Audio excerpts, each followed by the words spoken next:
भूपेश जी की प्रकृति है ऐसे, और ये तो मानना ही पड़ेगा, झूठा प्रचार करने में पूरे भारत में उनका कोई सानी नहीं है।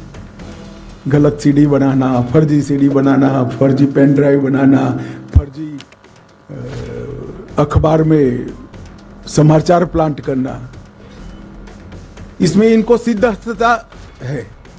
एक वातावरण बनाकर उन्होंने 5 साल के लिए सत्ता ली। नमस्कार दोस्तों, स्वागत है आपका सच की आवाज में। छत्तीसगढ़ के विधानसभा चुनाव पर प्रचार जोरों शोरों से सभी पार्टियों का, जहां एक तरफ कांग्रेस जी जान से जुटी हुई है छत्तीसगढ़ में एक बार फिर से सरकार बचाने के लिए और भूपेश बघेल को मुख्यमंत्री बनाने के लिए, तो वहीं पर भारतीय जनता पार्टी भूपेश बघेल और उनकी सरकार की कमियां गिना रही है। और साथ में भारतीय जनता पार्टी के नेता गृह मंत्री अमित शाह यहां तक आरोप लगा रहे कि छत्तीसगढ़ के मुख्यमंत्री ने देखिए कितने सारे घोटाले किए हैं अपनी सरकार में। अभी जो कल ईडी ने आरोप लगाया था, इसी को लेकर गृह मंत्री अमित शाह ने छत्तीसगढ़ के मुख्यमंत्री भूपेश बघेल पर तरह तरह के बहुत सारे आरोप लगाए हैं। हालांकि अभी यह तो कहना मुश्किल होगा कि आखिर सरकार किसकी बनेगी छत्तीसगढ़ में, लेकिन चुनाव प्रचार दोनों ही पार्टियां जी जान से लगी हुई है करने में। अब देखना होगा कि जनता किसको जिताती है,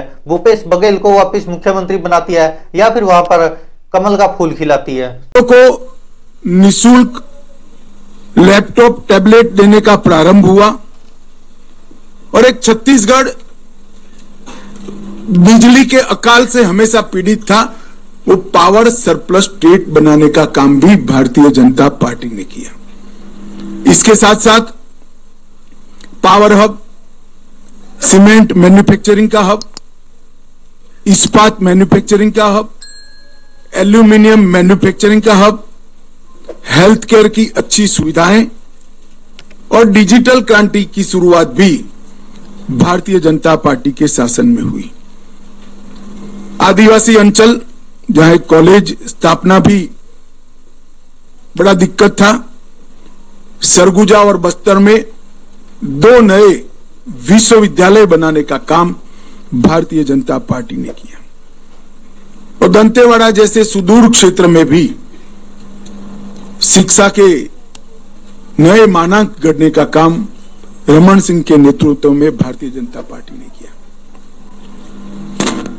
उसी कालखंड में 2 मेडिकल कॉलेज से वहां से बढ़ाकर हमने 15 तक पहुंचाए। मेडिकल के विद्यार्थियों की सीटों की उपलब्धि 100 से बढ़ाकर 1100 तक ले गए। इंजीनियरिंग कॉलेज 14 से बढ़ाकर 50 तक ले गए। पॉलिटेक्निक कॉलेज 10 से बढ़ाकर 51 तक ले गए। आईटीआई 61 से बढ़ाकर 176 तक ले गए। डेंटल कॉलेज 1 से बढ़ाकर 5 तक ले गए। नर्सिंग कॉलेज 1 से बढ़ाकर 84 तक ले गए। मैनेजमेंट के कॉलेज 2 से बढ़ाकर 16 तक ले गए और पशु चिकित्सा कॉलेज और कृषि कॉलेज 4 से बढ़ाकर 31 तक ले जाने का काम हुआ।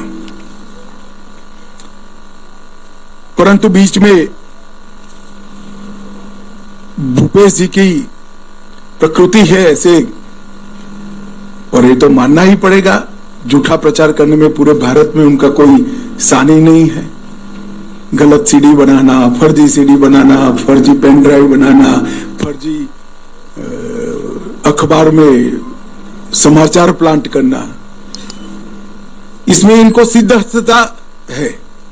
एक वातावरण बनाकर उन्होंने 5 साल के लिए सत्ता ली। और ये 5 साल में क्या हुआ? 2000 करोड़ का शराब घोटाला हुआ, 540 करोड़ का कोयले के परिवहन का घोटाला हुआ, प्रधानमंत्री अन्न योजना में कोरोना के समय में हजारों करोड़ का घोटाला किया।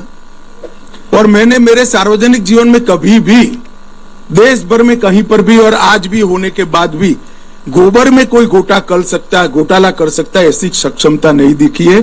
यहां पर गाय के गोबर में भी घोटाला करने का काम इन्होंने किया। 1300 करोड़ का गोठान घोटाला किया, 600 करोड़ का पीडीएस घोटाला, 5000 करोड़ का अभी तो शुरुआती जांच है महादेव ऐप का घोटाला, जिनके कारण उनकी नींद उड़ी हुई है। पब्लिक सर्विस कमीशन का घोटाला हुआ। प्रधानमंत्री जी ने गरीब आदिवासियों के विकास के लिए खदान से जो खनिज बाहर आता है, इसका एक हिस्सा डिस्ट्रिक्ट मिनरल फंड के लिए बनाया। इसमें से भी 700 करोड़ रुपए सरकार चाऊ कर गई।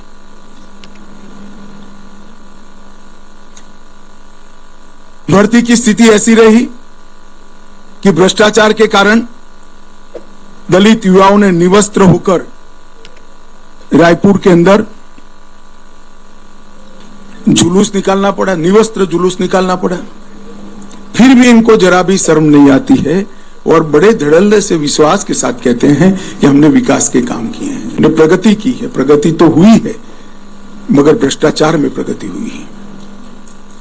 मित्रों, 5 साल के अंदर कानून और व्यवस्था के मुद्दे पर ये सरकार फिसड्डी साबित हुई है। 300 से ज्यादा वादे जो किए थे वो पूरे न करने वाली, ये वादा खिलाफी करने वाली सरकार। दोस्तों, ये थे भारतीय जनता पार्टी के मुख्य नेता और भारत के गृह मंत्री अमित शाह, जिन्होंने छत्तीसगढ़ के मुख्यमंत्री भूपेश बघेल पर आरोप लगाए कि जितना भ्रष्टाचार भूपेश बघेल की सरकार में हुआ है, इतना पहले कभी नहीं हुआ। उन्होंने तो ये तक कह दिया कि भूपेश बघेल ऐसी झूठी खबरें छपाने के लिए और झूठी पेन ड्राइव, झूठी सीडी, ये सब बनाने के लिए इनको महारत हासिल है। और उन्होंने जिस तरह से ईडी ने एक खुलासा किया था कि 5000 करोड़ का घोटाला हुआ महादेव ऐप में, तो इसको लेकर भी अमित शाह ने भूपेश बघेल पर आरोप लगाए। और भूपेश बघेल से पहले जब भारतीय जनता पार्टी की सरकार थी, तो भाजपा के नेता गृह मंत्री अमित शाह ने अपने पार्टी के कार्यकाल में जो विकास कार्य हुए उनका गुणगान करते हुए भूपेश बघेल की सरकार पर, यानी कि कांग्रेस सरकार पर तरह तरह के आरोप लगाए। दोस्तों, इस पर आप क्या कहते हैं? अपनी राय कमेंट बॉक्स में जरूर दीजिएगा। धन्यवाद दोस्तों, देखते रहिए सच की आवाज।